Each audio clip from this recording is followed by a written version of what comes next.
Hello, everybody. Good afternoon. Welcome to our Zube lecture series. And today is Tuesday, so it's an exemption date.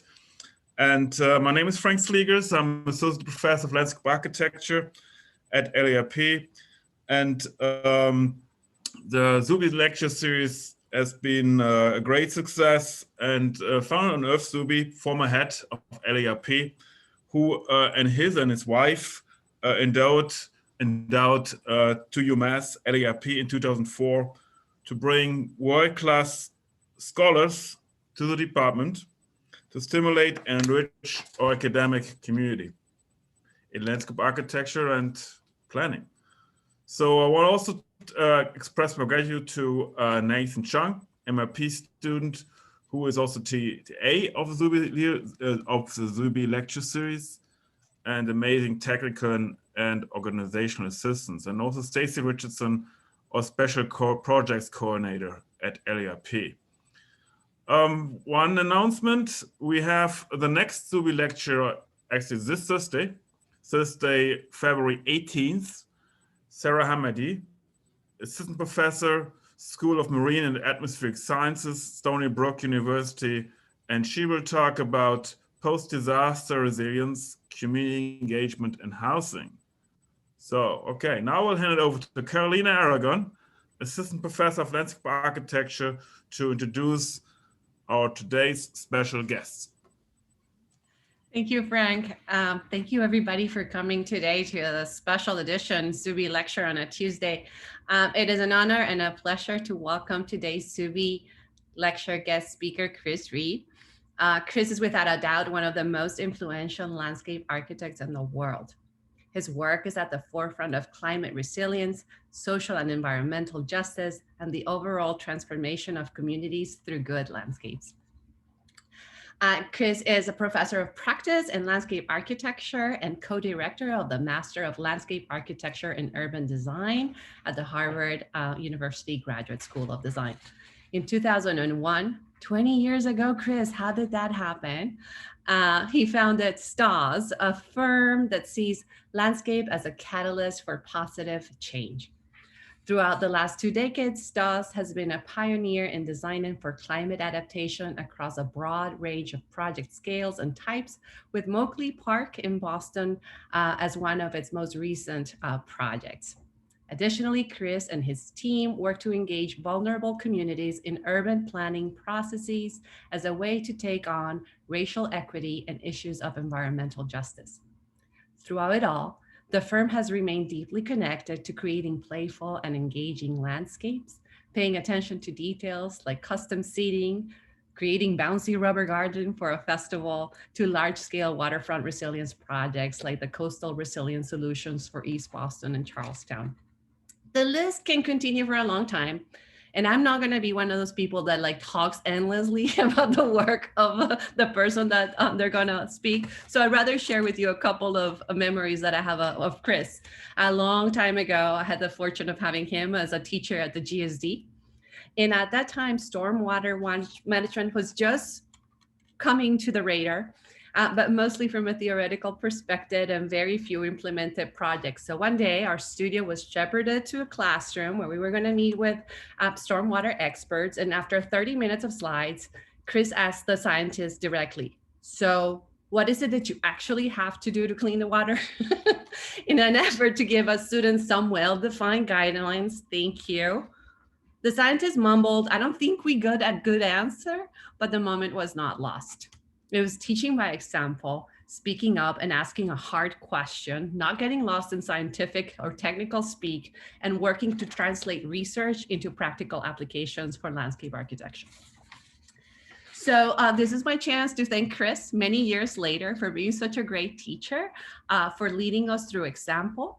And today, thank you for joining us. So everybody, please give Chris a warm UMass Zoom welcome. Yay.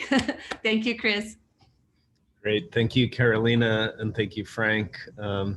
Carolina, thanks for the thoughtful introduction and the memories. It was 20 years ago this month. We both had our first kid, and I founded the firm. and it's been a bit of an adventure on both fronts since then. But it's great to be able to talk to you all tonight, and great to be with you all and to see some friends, old friends, and make some new friends. I'm going to share the screen here so we can get going. That look good? Great. So I've called the talk Greenworks, and in a lot of ways, you know, if you think about the urban and metropolitan landscape, think about how many sites like the one pictured have been devoted to work or production of some form or another. You know, ironworks, factories. This is a power plant site in Boston. How many of these sites, how much territory, landscape, real estate has been devoted to supporting and sustaining life on the planet? But oddly, in doing so, have completely erased environmental function, oftentimes from the heart of the city. And in this talk, I guess I'm looking to find ways to thread ecological function back into cities, to begin to think about landscapes that can do work on an environmental level, a social level, a cultural level, and also, frankly, to bring beauty to urban landscapes and to the everyday lives of people.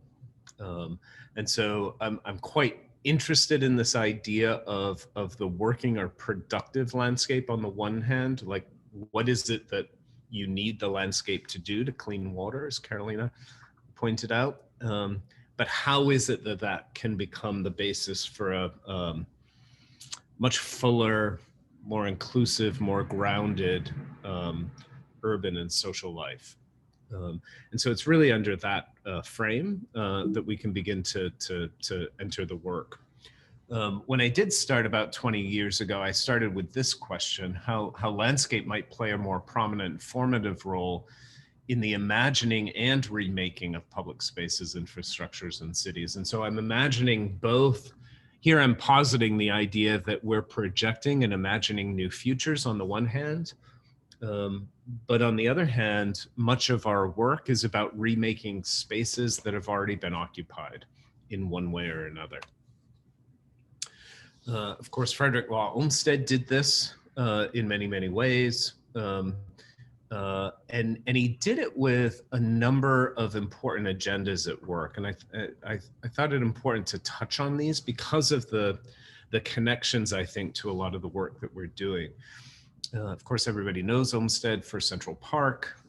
Everybody remembers, or should remember, that these parks were designed as an antithesis to the working city of the time.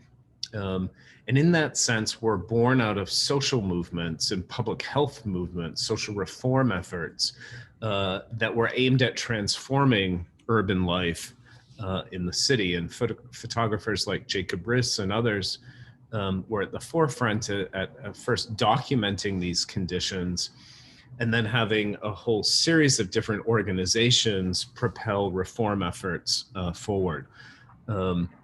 The public parks movement in the United States was an extension of this work.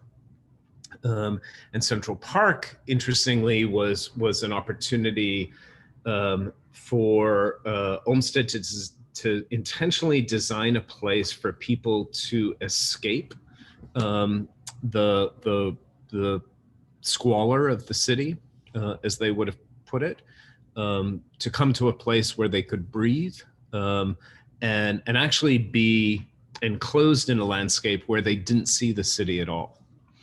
And I think a lot of people know Olmsted as a park designer, as somebody who is interested in removing people from that dirty industrial city. But what's interesting about his park system work is that in many ways, it was just the opposite. These were fully integrated park systems. These were urban systems. These were urban projects that did a lot of work, that performed multiple functions in many ways. Yes, this is the Boston Park system, the Emerald Necklace, and of course Franklin Park is the crown jewel. It's a very large park, and in that way still has the intentionality of removing people from the city itself. But these parks were actually the result of significant transformation of land and significant plotting out of new areas within the city for development. And the area around the northern piece of this, the Back Bay Fens, is absolutely probably most demonstrative of it. This, for those of you who don't know, the Back Bay Fens used to be mudflats. It used to be the Back Bay. And through a series of transformations, it was dammed and diked, and it got stinky and dirty and messy. And then essentially over time, a series of parks were proposed to deal with the water, but also to lay new ground for new parts of the city. And you can see in the images here, the fens on the top, the muddy river just connected to it just below, how much transformation was actually happening.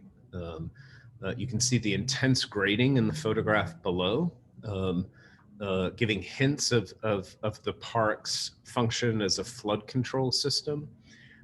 You can see the rail tracks. That's for a light rail system. What you know as today's Green Line is incorporated into part of the landscape. And then you can see with the roadways around the Back Bay Fens, you can see them better here. These were new carriageways that made new connections throughout the city. And so it was a mobility project, right? It was a flood control project. It certainly was a recreational project, a project about urban habitat, but it performed all of these functions all at once. And in doing so, laid the grounds for new neighborhoods, new investment, new economic development. And so when I say that these were truly urban projects, that's what I mean. They really took on a whole series of agendas and layered them in and integrated them through design. Of course, he also had the opportunity to look at this at much larger scales.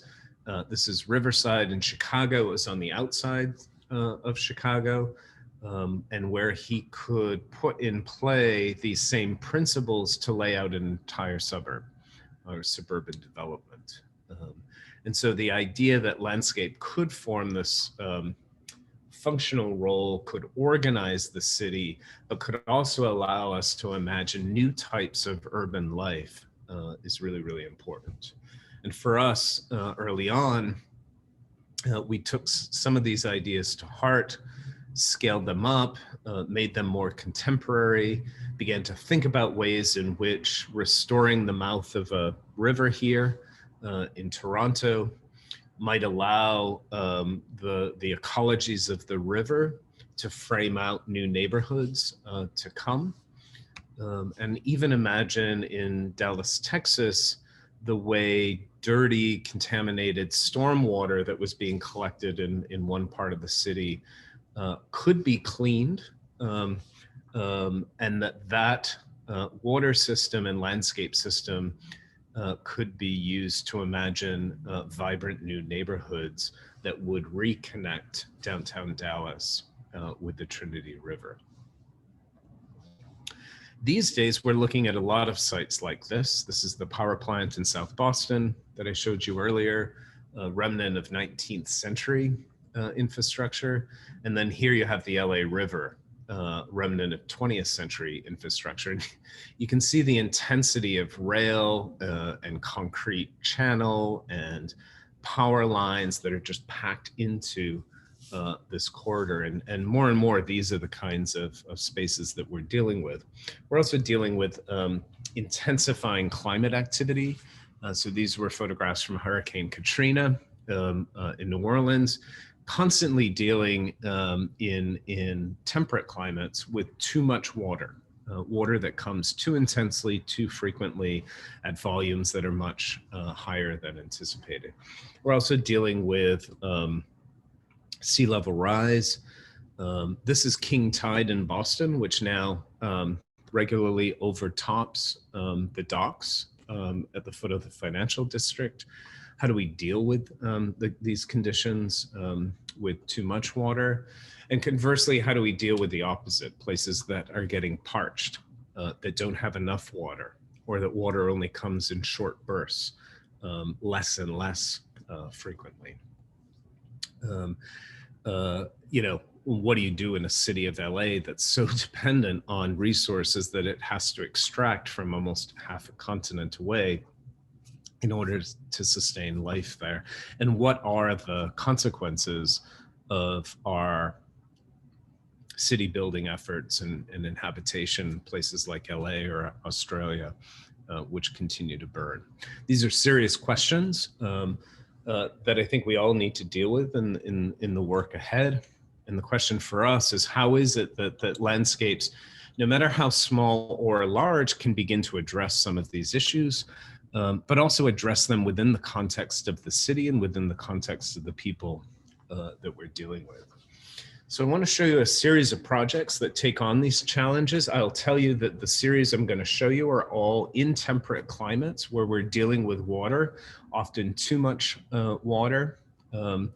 But this is one lineage of work where we're at work in a couple other places, doing projects in arid landscapes and doing projects with urban tree forest and canopy work in the inner city. And I think if we did this talk in another year or two, you'd be seeing a little bit more of that work as well. So we'll start at a very small scale here in Milwaukee. This is an older project. This 1/4-acre site at the confluence of 3 rivers in the old port of Milwaukee. You can see from that photograph that it kind of looks like a parking lot. It was a parking lot at the time, right? Now, imagine this was the confluence of 3 rivers as they were making their way to the lake here.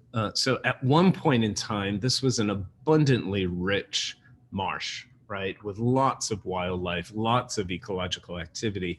And we kind of inherited this dead, flattened site right across from a sewage treatment plant in the heart of Milwaukee's port.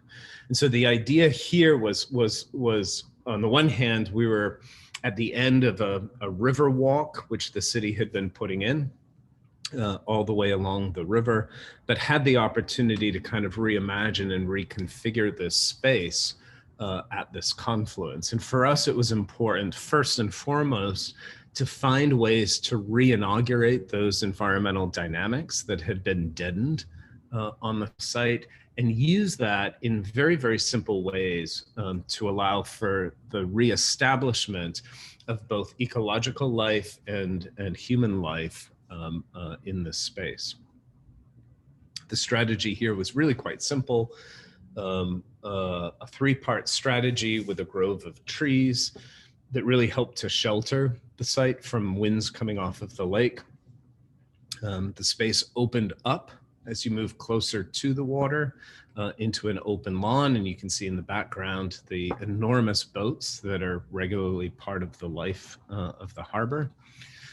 And then as you move toward the water, we actually stepped and terraced the site down toward the water and excavated behind that existing bulkhead wall.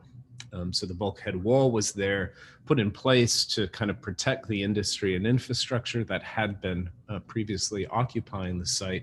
We wanted to reveal it as part of the site history in a way, but also then use this step topography to re-inaugurate the establishment of a native marsh on the site.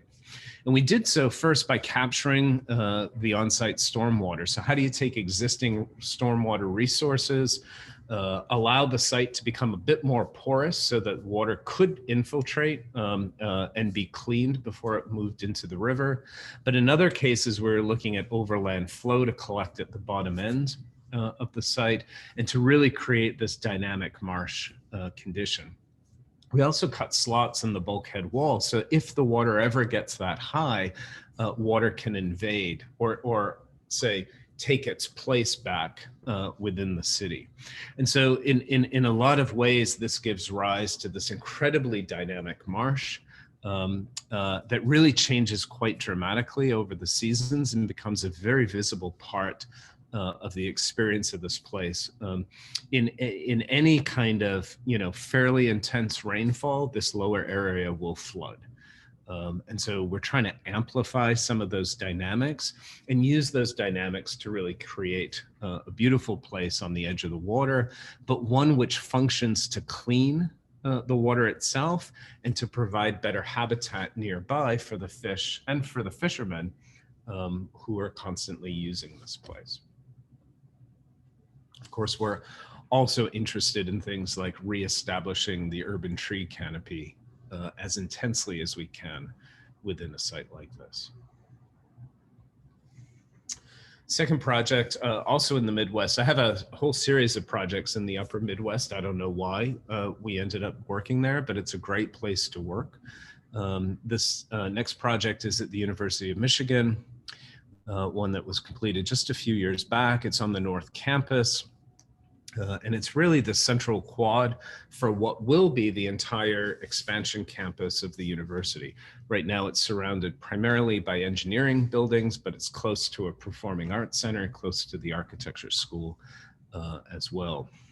And we were asked by the dean of the engineering school to really reimagine this place that was previously just flat lawn. How is it that we could create a new space for kids to gather, to hang out, to get outside of their labs and classrooms, to interact with one another, and at the same time to create a much more vibrant ecological environmental place or setting for people to be in. And so, it functions as any other campus quad does. It needs to accommodate circulation through a number of different places. And so much of the space is designed around a series of pathways, which thicken and are thickened on the edge with a series of seat walls and seating devices like this that allow for people casually to gather and to hang out and to watch other folks. We've created topography on the site to create layered spatial effects. We've introduced a series of new vegetation regimes to diversify the species on the site and also to, in some cases, reduce the kinds of maintenance that are required. This fuzzy grass is a low-mow, no-mow grass that only requires cutting once a year. And so we're saving energy in a lot of ways by introducing this other grass species, which creates some really beautiful textures and effects. The pathways all converge at the center of this space and open up to what could be an informal amphitheater, what could be an informal place for plazas and events. Typically at the start of school, different kinds of activities do occupy this central space. So it's thought of as a quite flexible node of intensity right at the center of the space. And then other opportunities for play, sand volleyball, or just for hanging out on a lawn. Again, I think we planted about 250 trees on a 4-acre site, in addition to retaining some of the existing trees. So really looking to diversify the canopy here and create new kinds of habitat for non-humans as well as humans. One of the central features, getting back to the piece about water, is the infiltration garden. And on the site, we had to capture 95% of the water that fell on the site. But the site was clay, which means it didn't really infiltrate, or it infiltrated very slowly. And so the sizing of the stormwater gardens was such that we had to create them with fairly large footprints. These weren't just little rain gardens. They started to be scaled up in order to create a place to hold water while it slowly infiltrated in the ground.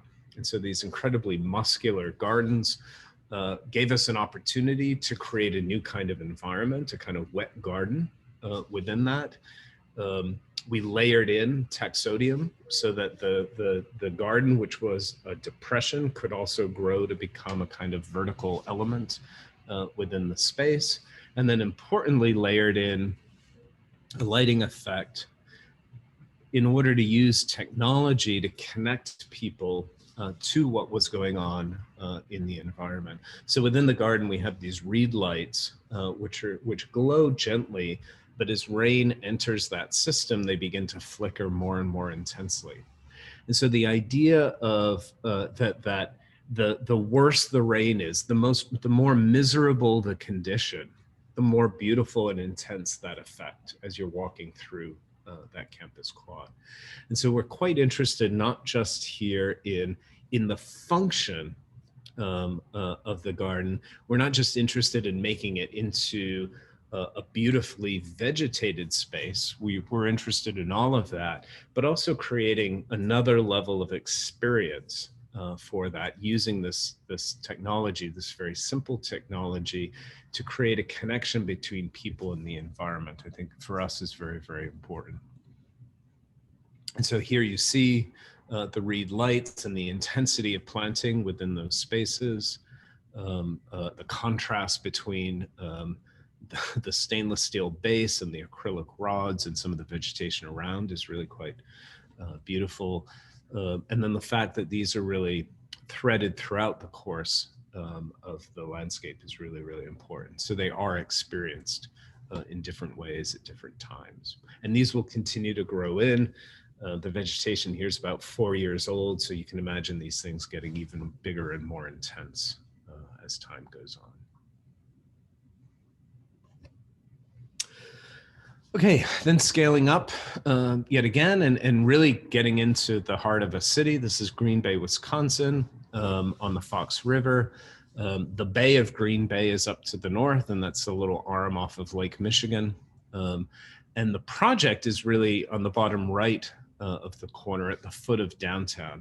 And this was a place where that yellow building was the only building here. When we started, nothing was along the waterfront.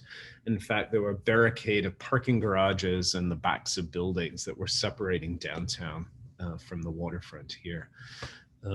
Part of the project was just to create a new community space, a new central space on the city's most valuable natural resource, the Fox River, to create a place for people to come, for families to come, to celebrate civic life, and also to use the project to reestablish connections with downtown and to allow for redevelopment of many forms. So the building in the middle was renovated as part of the project, and there were 5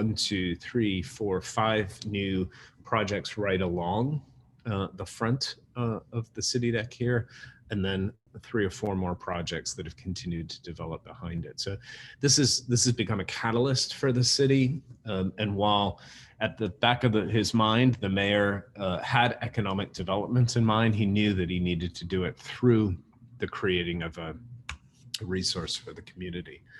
The project's really, in some ways, even though the context is complicated, the project's really quite simple. It's taking this linear space and really folding the ground plane to create opportunities for social interaction, people with each other, and for people with the river itself. And so you see a series of upland spaces that are punctuated by a series of decks and overlooks that extend out over to the river, opportunities for everyday pleasures, for being with kids, but also opportunities to gather people for special events year round.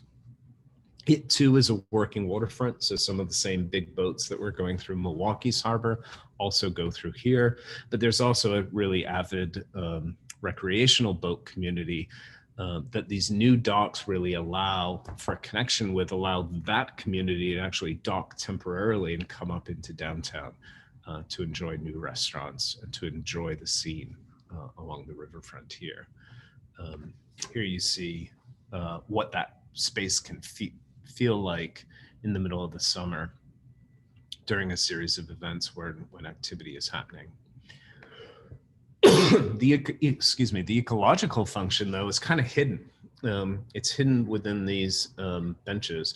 So the simple design move here is to create a series of folded wooden surfaces. Of a boardwalk or the wooden dock is typical of this part of Wisconsin. So how do you take that surface and fold it in ways that allow for people to sit and gather in different ways? And then how do you accentuate those folds as you move out into the river to create gathering spaces out over the river? These benches are made for very intimate moments for people to share one-on-one, or for crowds to gather and to be part of a bigger civic life. But they also disguise the flood control of the project. So you can see that row of benches all the way along there.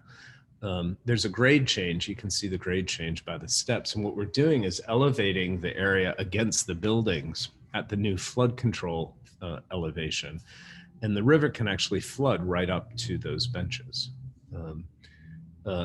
It creates a great terrace so that the activity of those buildings can spill out into the open space, have a bit of an overlook.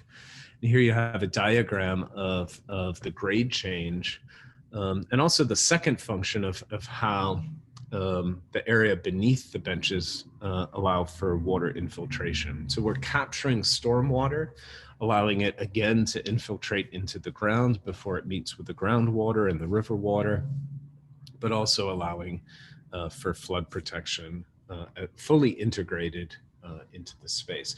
And so it's become an incredibly vibrant space. I mean, the water levels actually fluctuate pretty dramatically over time by about 8 or 9 feet. It hasn't yet gotten all the way up to that inner row of benches, but it's overtopped some of the bulkhead walls here. It's also gotten very low. And so really dealing with the dynamics of this environment is what the project's all about, layered in with the idea of creating really useful, vibrant social spaces. In a lot of ways, that work preceded the work that we've been doing on climate in and around Boston. And what's odd in a place like Boston is it's some of the former industrial spaces that are right along the harbor that are both most susceptible to flooding from sea level rise and storm surge, but also most ripe for redevelopment. And it's that conundrum, that kind of mix of conditions that we're dealing with as we begin to work with the city of Boston to imagine new climate adapted futures. We're doing this in a number of ways, and we're actually doing it with a number of different kinds of clients. This is the power plant site in South Boston that I showed you earlier. So this is a site that's actually been blocking access to the waterfront from this neighborhood right nearby. This is the other side of that. And you can see there's some nice old buildings to the left, and then these big behemoth buildings that we're getting rid of. This is the heart of a new development project that has these fantastic views to the city. So the ability to connect through to the neighborhood and then to transform this into a climate adapted park along the waterfront. So great overlook to the city, some of the historic buildings and artifacts retained, but a strategy that steps down to the water, includes tidal park, includes lawn and terraces that can be flooded over time, and creates a new kind of vibrant social and ecological destination along the waterfront. The idea in a project like this is really to amplify those environmental dynamics. So how do we scrape the surface, build up the landscape as we move toward the buildings, but also create floodable areas that restore some of the natural habitat, or I would say implement new adapted habitats that can sustain some of the occasional inundation, might add new habitat into the heart of the city. In doing so, we're looking to amplify some of the environmental dynamics of the place and really use it as a way to to bring home the changes that are happening in the urban environment to the everyday lives of people. We're doing it in a slightly different way at the heart of the financial district with the New England Aquarium. Here, we're actually making it part of the outreach and education of the aquarium itself. How do we actually build a resilient landscape that can become a teaching tool to the greater public, that really engages the dynamics of the place, that creates shellfish gardens, floodable gardens that double as flood control, but really show how you can intensify the experience of a resilient landscape right in the heart of a city. These same ideas then are scaled up to some of the work we did at a planning scale in East Boston. You can see water is already overtopping the edges. This is a supermarket parking lot that's about to get flooded out. And as I said before, it's these areas that are most ripe for redevelopment, but also most vulnerable to some of the changes. It also brings to the fore the question of who we're designing for and what kinds of populations we're designing for. This is part of the new crowd that's moving into East Boston now with some of the new development projects. But these are the folks that have been there forever, right? Who live in places like this, are largely Hispanic and Black and BIPOC, and don't currently have direct access to the water. So at the same time, we're looking at a ring of spaces along the edge of the water that are ripe for redevelopment and inviting new populations in. We're trying to think about strategies that also are aimed, are designed to allow for folks who are already there to have direct access to these new waterfront assets. And so in doing so, this is East Boston. For those of you who know Boston, that's Logan Airport. There are tunnels underneath here for the T. There are tunnels, highway tunnels. And you can see just how extensively floodwater, if it got into the heart of the city, would actually make its way back into some of those tunnels and into some of that infrastructure. It also will flood some of those existing neighborhoods, but it's the edges that are ripe for redevelopment right now. And so in the work that we did with Climate Ready Boston early on, we begin to reimagine the edge of the waterfront as a hybrid set of spaces that could offer flood control and protection on the one hand, importantly would offer new open space and environmental resources. So designing the flood control as a series of linear and connected parks. Certainly that would become a new armature for development. Most of these parcels were actually privately owned. And so we're taking advantage of some of the city's existing zoning requirements by stringing together the required open spaces. But importantly, we're also looking to make linkages to major roads and access points that connect to the communities that are already there. So how do you create these tentacles of green that extend back into the communities and provide direct access to publicly accessible waterfront parks? Really, really important in a community like this, because it's the folks who are living in the heart of the city, in those existing neighborhoods, first that have been dealing with all the industrial pollution and the non-benefits of having to live near an airport. But they're also the most vulnerable in terms of public health. They need access to fresh air. They need access to the waterfront. They need access to open space. And so creating a strategy at a city scale that addresses both old and new audiences simultaneously has been really important. And so you can begin to imagine these floodable wetlands and waterfront open spaces that allow for storm surges that are resilient against some of the forces of the storm, but then allow that water to go back out again. And so this project was one of the first that really, that intersection of environmental and climate issues on the one hand, and social and equity issues on the other hand, really came to the fore and inform the thinking behind how we were beginning to work through the opportunities there. Those issues are very much in play at Moakley Park in Boston. Moakley is a 60-acre park within a 90-acre beachfront area. It's Boston's largest harborfront park, but you'd never know it. Mostly because it's ball fields, as you can see, and mostly because it's so flat that you can't really see the water when you're in the park anyway. Interestingly enough, it's surrounded on two sides here and here by Boston Housing Authority land.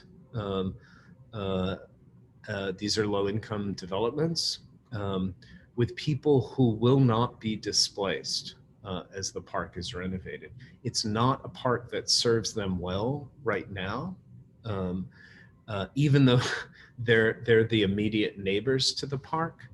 There are questions here about how do we remake this park to better serve the people who are right across the street, but how do we also make this a destination park that will invite audiences from across Boston to a premier waterfront park that deals with all the climate issues that we need it to deal with.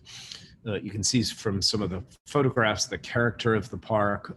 It is used for rugby, soccer occasionally, largely for baseball, occasionally for football.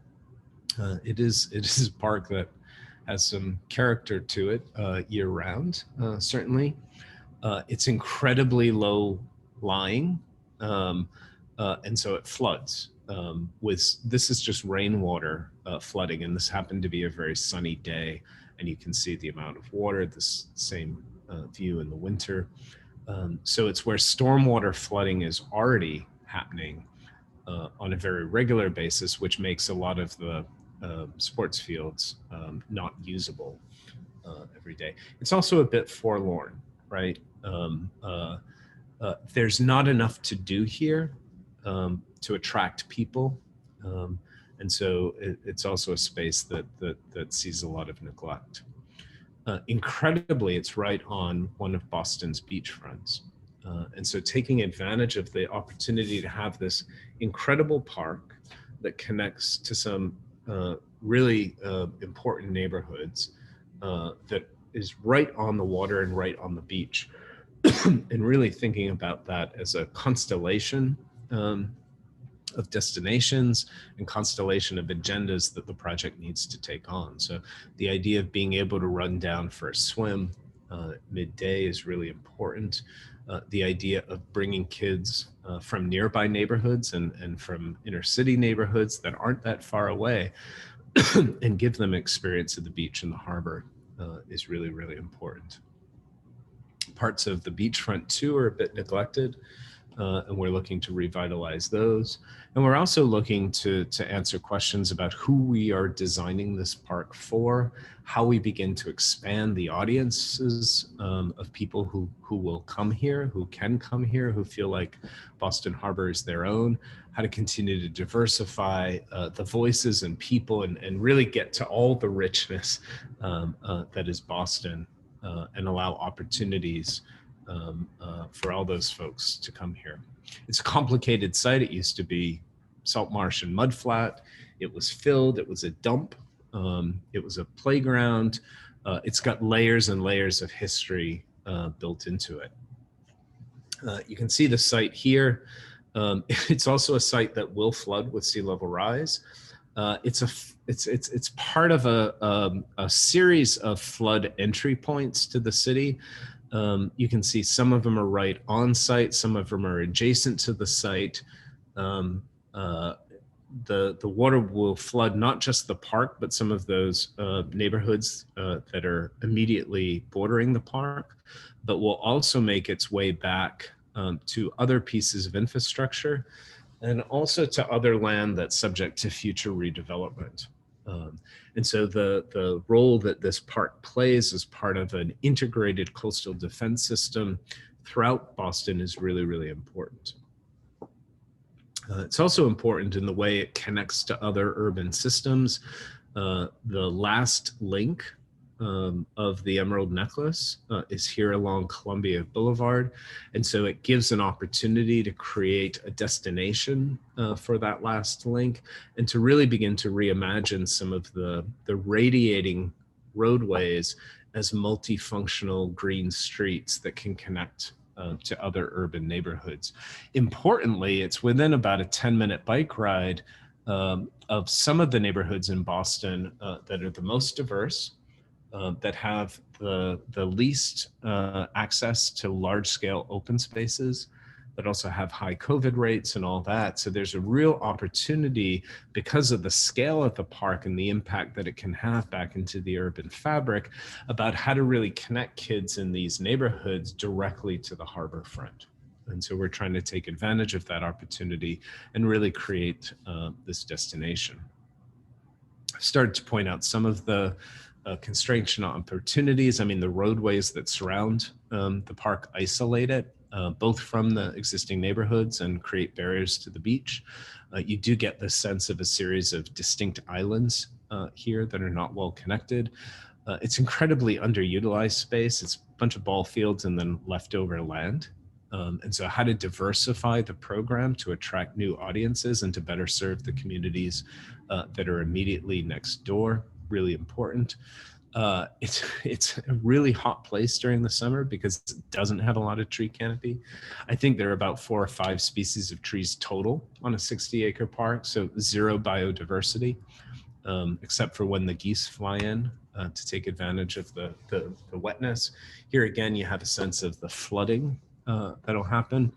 It's also a place that's laced with underground utilities. These are major water and sewer lines, both city and state, and easements that run through the park that we're trying to deal with. So technically, it's an incredibly complex project at all. We can't just build berms and load on top of these. So we have to be very careful about how we work around some of those challenges. But our goal is to create something that is far more resilient from the standpoint of stormwater, coastal flooding, and urban biodiversity, urban heat island, to create something that's incredibly vibrant, that layers in a diversity of new programs that attract, that are better suited to the folks who live nearby and can attract new audiences in, and also that stitches itself back into the immediate urban fabric to create connections both to the urban neighborhoods immediately around it, but also to the beach and the harbor front itself. Of course, there's been a lot of community engagement over the last few years. Out of this, we're developing a series of equity strategies, both in terms of engagement and also goals for the project itself. Part of this was Moakley Day, where we tested new activities on the site. Used it as a way to engage people, but all of a sudden attracted new audiences like her to the site to begin to engage in the park in different ways. Our team designed these igloos out of floating rings, very, very colorful, and kids were able to use these throughout the course of the day to play and be playful, which was the point.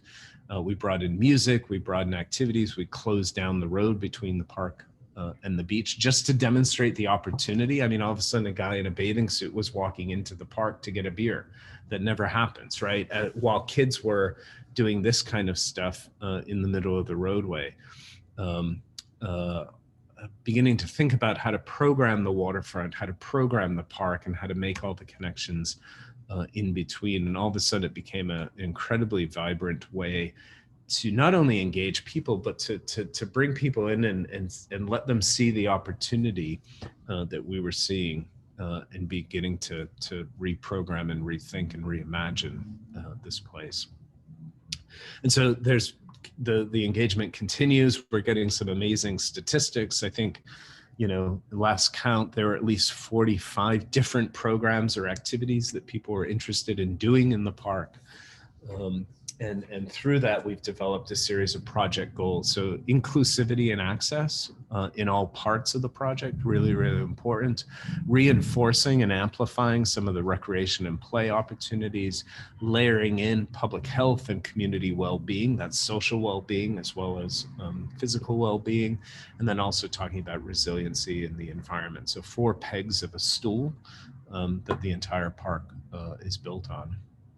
And so the hope is to take something that looks like that, make it into something vibrant that looks like this. And I'll take you through this in a minute, but importantly, you know, there's a way in which we're thinking about the design of this as having 4 core athletic sporty rooms at the heart of the park, surrounded by groves of trees, which incorporate other program, an incredibly vibrant city edge that's programmed directly in response to immediate needs of some of the folks right on the other side of the street, and then a new coastal park along the waterfront. Here you can begin to see some of the program activities, the 3 parts of the park as I've just delineated them, and the idea that these activities are really that they coincide with different landscape elements. So urban alleys and promenades with very active uses along the edge of the city, open fields and forested berms, programmed berms that create different activities at the heart of the park, and then a kind of mix between a New England landscape and a little bit of Rio on the Southie waterfront as a way to really enliven what's happening along the beach. So along the city edge, a series of spaces that are programmed to different age groups, from young kids to elders to adults in between, that really create this vibrant edge stitched together with walking paths, a running path, promenades, sitting areas, and really give immediate access to the waterfront there. Here you can see the parallel bands along the edge, as well as these activity pockets that swell along the way. The core and crest, these are the 4 sporty rooms at the heart of the park, big open fields where we're increasing usage by resurfacing and creating lighting.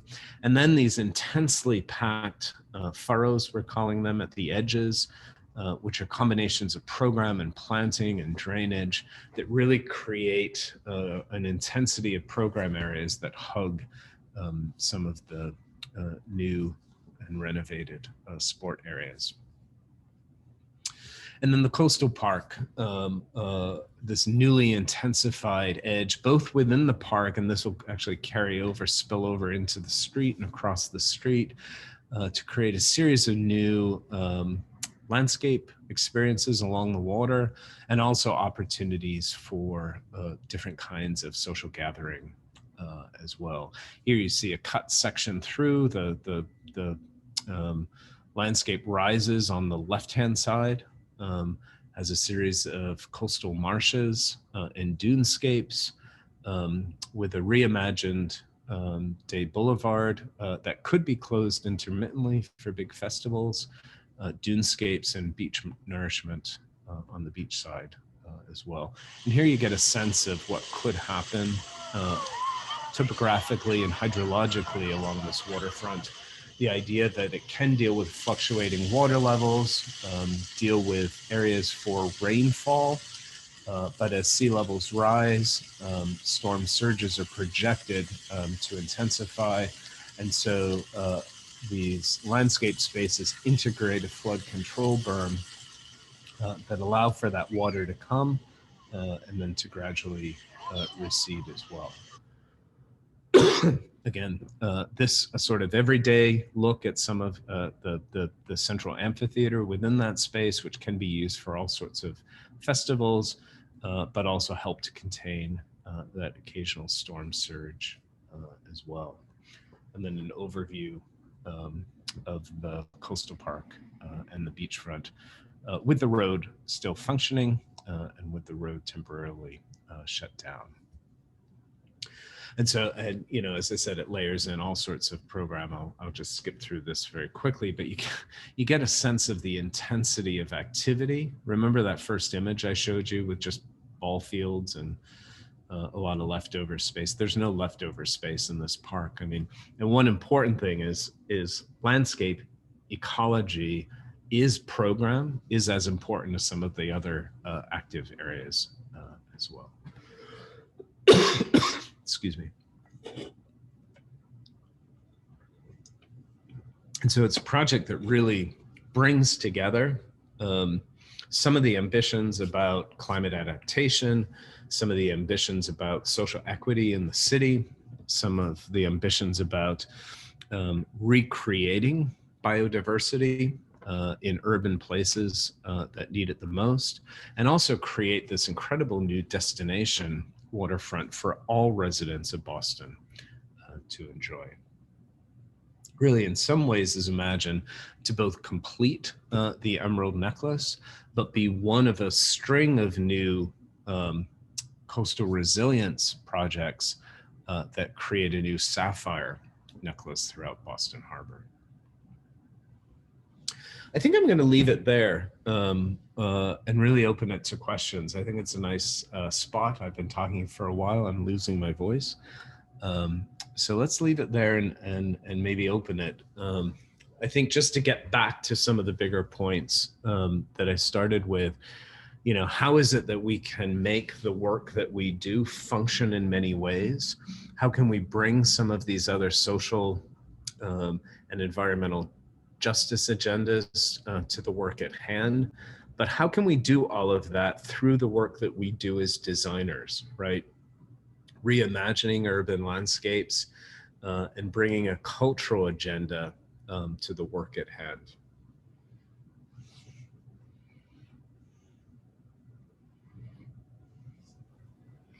That was beautiful, Chris. Thank you so much. Happy to do it. Trying to break this awkward Zoom silence. I can't take it. So we'll open it for questions. Please, students. Happy to take questions. Just turn your mic on or raise your hand or put a note in the chat. We can multitask. We got a question from Justin Haley. Got it. I'll be the first one to break the silence. Chris, thank you for your presentation. It was inspiring, and it was a great kind of overview of your work and your practice. I was kind of particularly interested in this presentation because you're both a teacher and a practitioner. I was hoping you could talk a little bit about how being both a teacher and a practitioner affects both your work in the studio and your work in the classroom. Yeah, you know, it's funny. They both have really great effects. I mean, I've always used teaching as a way to incubate ideas, to do things that maybe you can't do immediately within a professional practice, right? But are prompted by some of the questions that we deal with in professional practice every day, right? And so oftentimes I'll bring back these questions and have them form the basis for some of the studio work or even research seminars that I'm teaching there. Sometimes you know, I'm trying to work something out in my head. I learned something by sitting in a room with engineers talking about contaminated sites and how those systems need to work. And all of a sudden I can use the teaching venue as a laboratory to explore those ideas in completely different ways and at a different pace. I also think, frankly, I find the questions I ask students in studio force me and force our studio to deal with some of those same questions. Like, are we really getting at the heart of the matter here? Are there different ways that we can be thinking about these ideas? How can we elevate the discussion and think within a broader frame, right? I think very much our role is not just to answer the questions that are given to us by any project that we may take, but really to help clients think through some bigger questions that none of us may realize are behind the work that's in front of us. And I think that's really important. How do we push clients to think in different ways, right? How do we take some of the knowledge that we have and say, you know, let's consider this aspect of your project from another standpoint, right? And how is it that the project can be made to do other things? And I think that critical eye, that ability to reflect, comes out of the teaching environment and impacts the work that we're doing at the office really, really strongly in a lot of ways. I can't honestly deal with myself if I ask students in the afternoon to take on certain questions and the next morning I'm not asking my team to answer those same questions, right? Great. Thank you so much. Sure. We got a question from Mark Hammond, and you can unmute since you're a co-host. Thanks, Nathan. And thanks, Chris, for a fantastic lecture. Amazing visualizations of design concepts. And I'm very impressed at the ways that you address ecological function along with some of the issues of social equity and social vulnerability. And it's encouraging to know that in the case of Moakley Park, there are sort of safeguards in place that the redevelopment of the park is not going to result in displacement. And I just wonder whether you have thoughts about design strategies to potentially help counteract displacement in other locations. So when you talked about East Boston, you showed the brew pub and the new residents kind of moving into the area. So and I know that there's some similar dynamics going on in Chelsea because such a demand for affordable housing in the Metro Boston area that these communities are starting to experience some of those pressures. So just curious to hear your reflections. Yeah, it's something that's really important to take on through the work, but it's also you're also asking questions that can't only be answered through design, right? And I think it's important to recognize both of those. From what we can do, it's a question of what is the kind of team we assemble to take on a project, right? Who do we engage? Who do we ask questions? Who do we invite to the table to participate in the conversation and the imagining of the future of the place? Are we just thinking about the people who are going to move in? Or are we thinking equally or primarily about the people who are already there first, right? How does that translate into program for a project, right? The activities, how it is we're thinking about the different kinds of activities and who we're designing for. And then how do you get into an area where you design in a way that is open and welcoming and inclusive? And that's really hard. You can only do that through deep conversations with people, like understanding what other people think is a welcoming and inclusive space and what is not, right? And so oftentimes in public environments, this comes up as security. We need security here. We need to feel safe. And, you know, the question is safe from whom?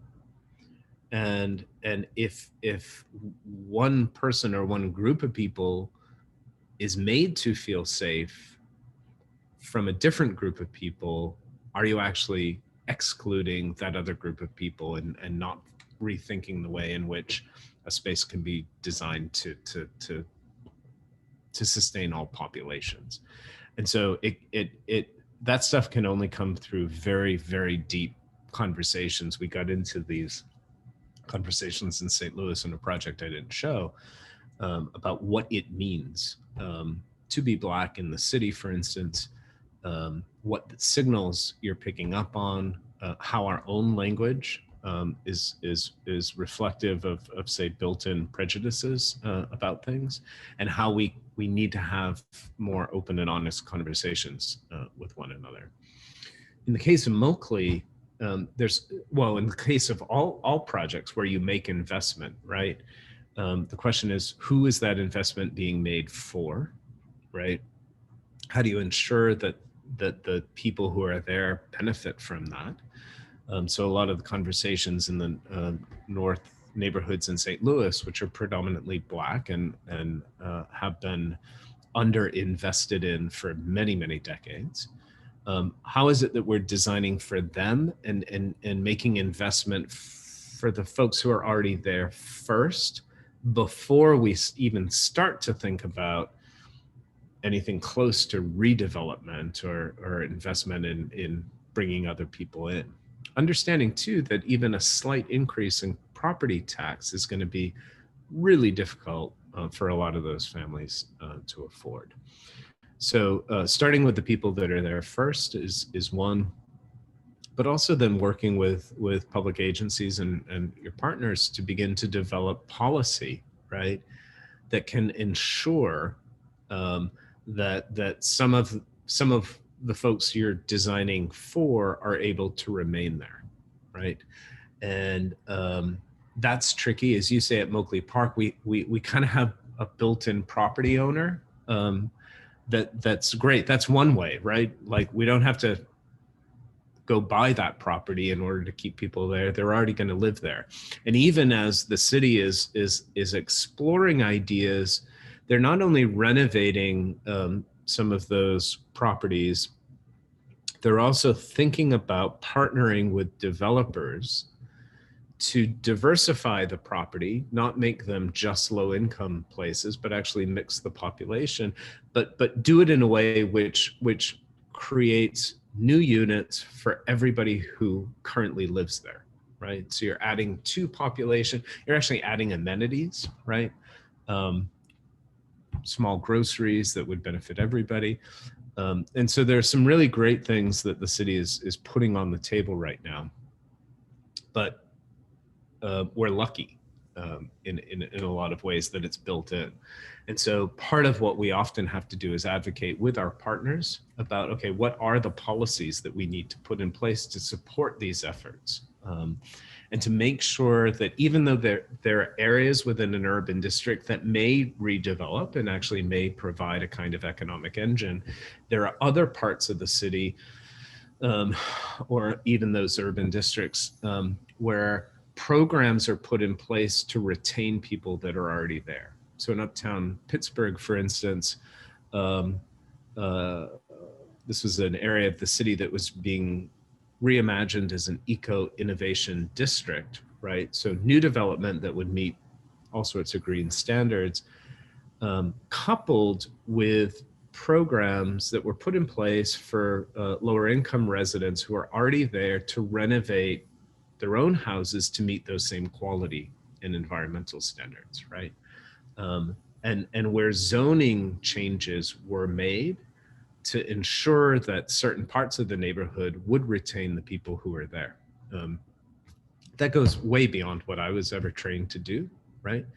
But it's part advocacy and it's part, configuring the team to be able to deal with some of those bigger questions. So it's a multi-pronged approach. It's not an easy thing, but it's something that we all need to be engaged in. Thank you. We have 2 more questions or 3 more questions? Yeah, I think, yeah. Is that okay, Chris, if we have a couple more? Yeah, sure. With time? Okay, thank you. So we have a question from Haley. And yep, there we go. Hi, sorry, just going to unmute. I just had a quick question about how did you choose the plants for re-renovating Moakley Park, as well as how do you plan on maintaining the park once you have all of these new plants and more space? Yeah, so I just came out of a meeting where we're talking about what plants we're trying to choose for this. So we're at a schematic design phase for the work, and are now getting into some of the detail about how do we characterize the planting. So in some ways we're looking to develop a series of diverse adapted ecologies throughout the park. We're not not pretending that we're restoring something here, right? This is filled land. This is made up space. Everything's artificial. But the fact that we can build in functioning ecological spaces is really, really important, right? So we're starting with adapted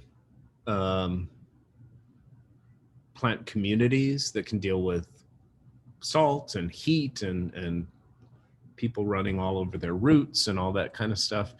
But at the same time, trying to create very distinct characters for each of those spaces, right? Some of them may end up becoming orchards, providing food for at least birds.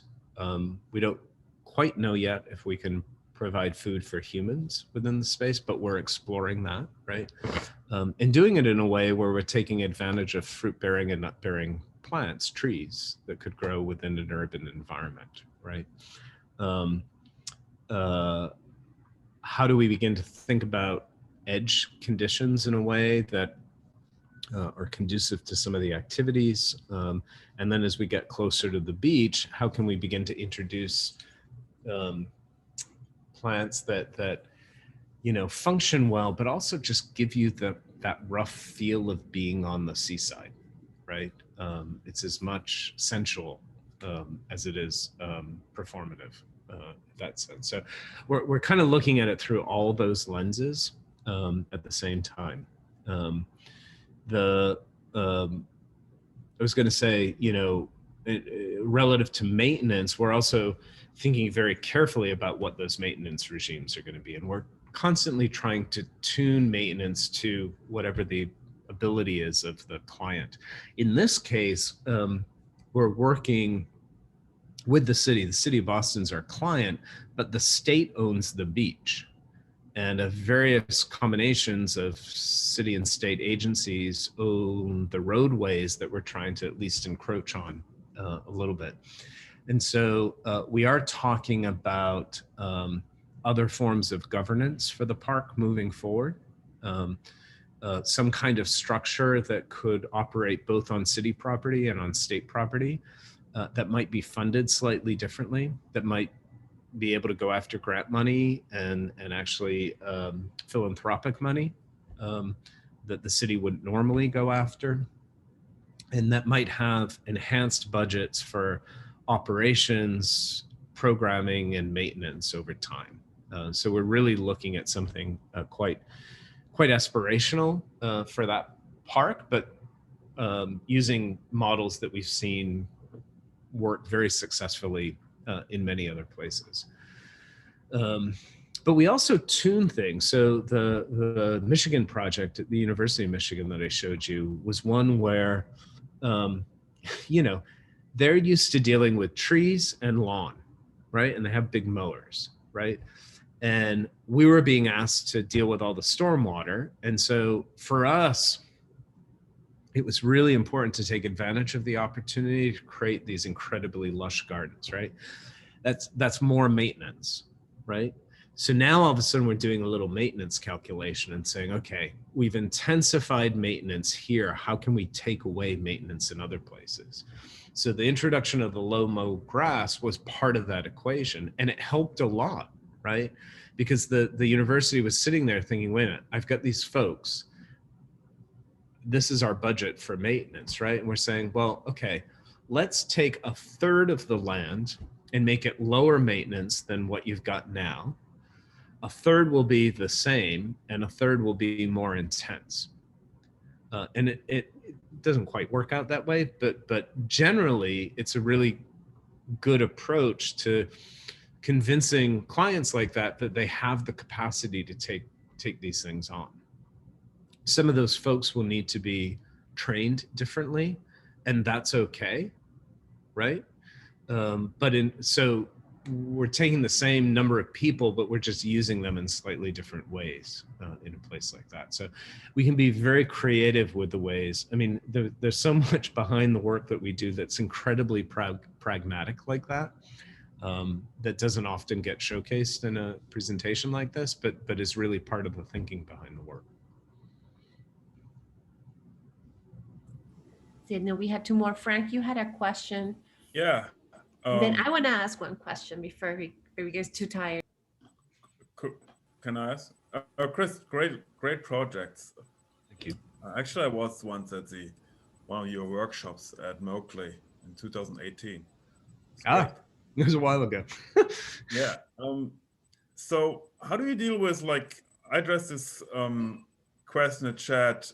Like, I mean, I personally like also, not like, but unprogrammed space, or think it has like justification. Yep. Leftover space has a justification. Of course, not in the form that was expressed at Moakley, like 10 baseball fields and like one field and nothing. Yeah.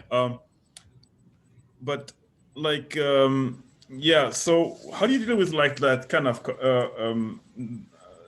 dialogue that you have, like programming versus unprogrammed, leftover?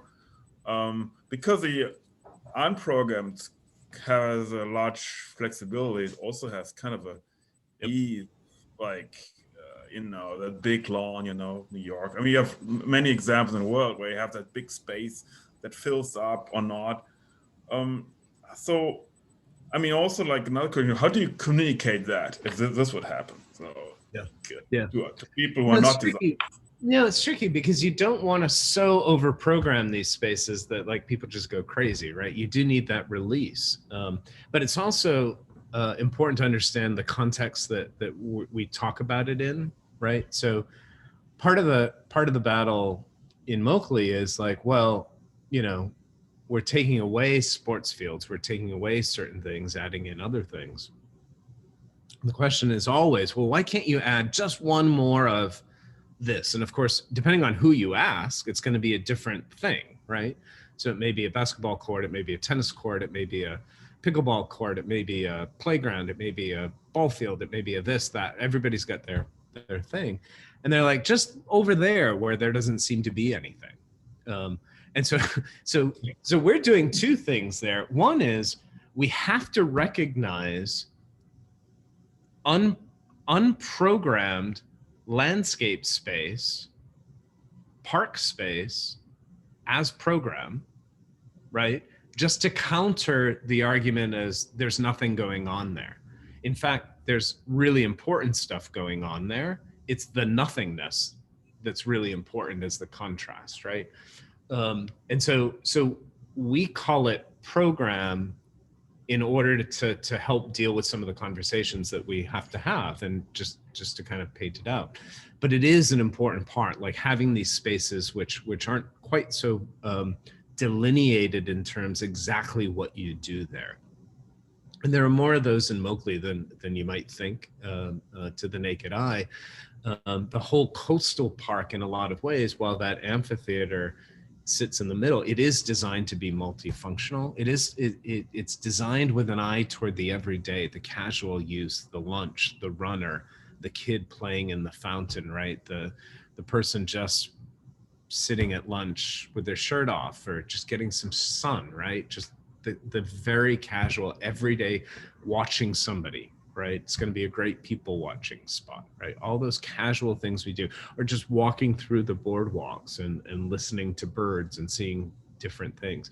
Those things are as important to us. So countering some of the really super intensely programmed spaces with some of those that aren't so intensely programmed is pretty important. I think Michigan does that well. There are spaces where you can stage events, and there are a lot of spaces where you can just kind of casually hang out and not do anything, or sleep, or do a little work, or chat with a friend, or whatever. And those spaces, particularly in the city, are super, super important as well. Thank you. Yeah, I think that's the explanation. I'm going to jump in because I know it's getting late and some people have to go. Thank you for your talk. It was so lovely to see the projects. And, if I had to summarize it, I would say that your work seeks to bring life to all these places, right? And, in our profession, I think we've had a lot of emphasis put on ecology and science. and that's obviously very important. But I think something that you do very well is not forget about people and engaging people through beautiful places. And there is certainly an aesthetic. And so my question to you is, how do you nurture in your office and in your students concepts of beauty and joy and delight and pleasure as part of design? Yeah, we're constant. It's a really, really important point, and especially lately, when our work should and is being asked to do so many things, right? It's easy to lose track of, well, we should have our own aesthetic agenda or design agenda or cultural agenda that in some ways supersedes all that. It includes that. What's wonderful about landscape is, yeah, we are dealing with living systems, right? Ecological systems, human systems. And in some ways that's different than fine arts and architecture, right? But I think like fine arts and architecture, we do need to have our own explorations, our own agendas that go beyond that. And it's something that I'm trying to find the way to talk about it, frankly. I'm having conversations right now with Julia Zerniak, who's an architect and a landscape architect, Princeton trained. She's associate dean at Syracuse, their architecture school. We've been having a series of conversations back and forth. In fact, she's just written a piece on our work for a book that'll be out later this year. And she puts her piece in a lineage of pieces on aesthetics by folks like Elizabeth Meyer and Mark.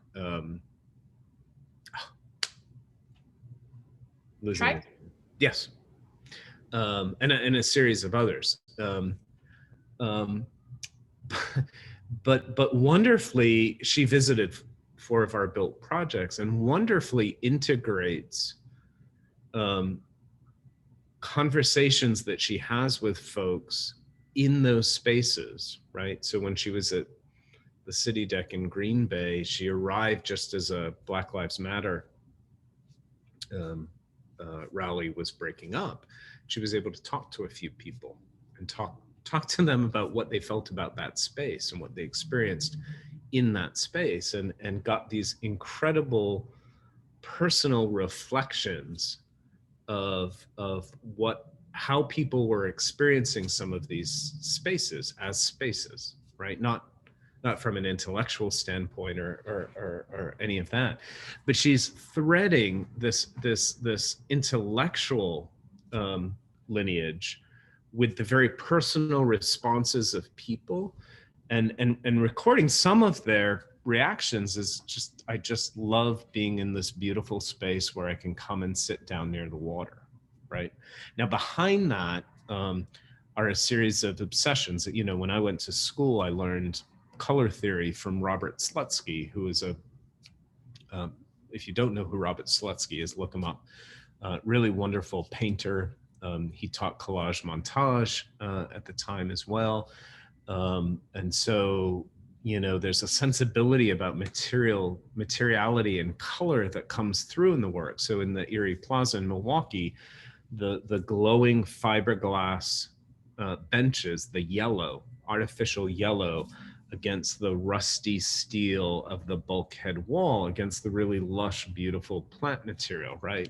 That's an essay in color and texture that I think points back to some of that schooling. There's a lineage about seating through the work and its relationship to the human body, but also to design and fabrication and construction technology, right? It's not the same thing. You can see the piece behind me is a study of one of the bench pieces at the University of Michigan project, but you saw an equal attention in a very simple analog way in the folding at Green Bay. Project I didn't show at Harvard, a highly refined version of digitally designed and fabricated benches. But behind it, there's a investigation into form and form making and relationship to the human body and relationship to social life that has a physical formal expression to it, right?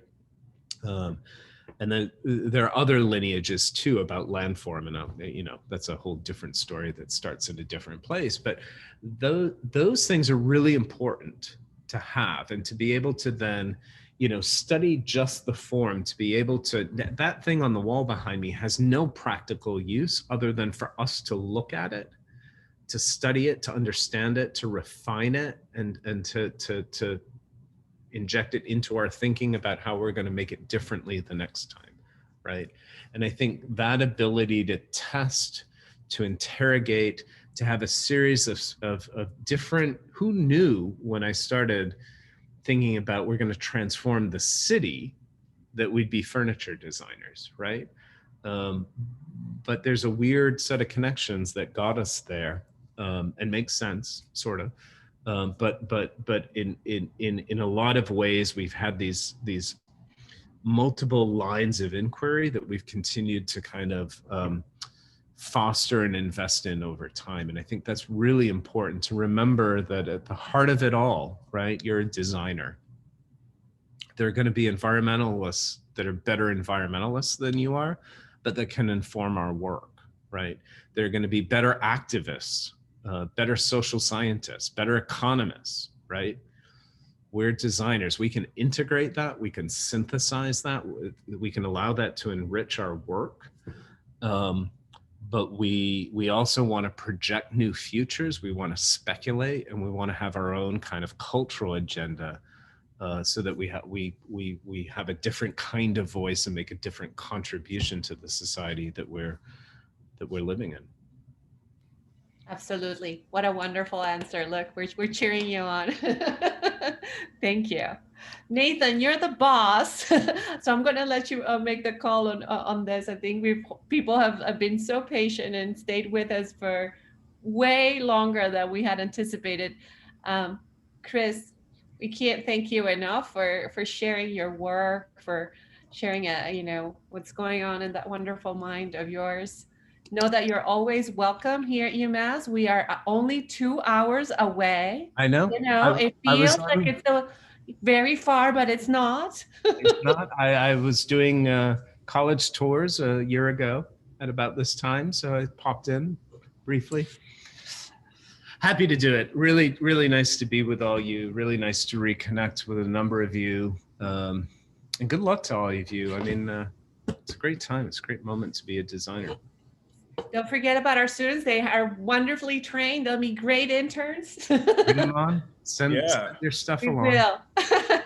Thanks a lot, Chris. Excellent. Thanks. Nice to see everybody. Thank you very much.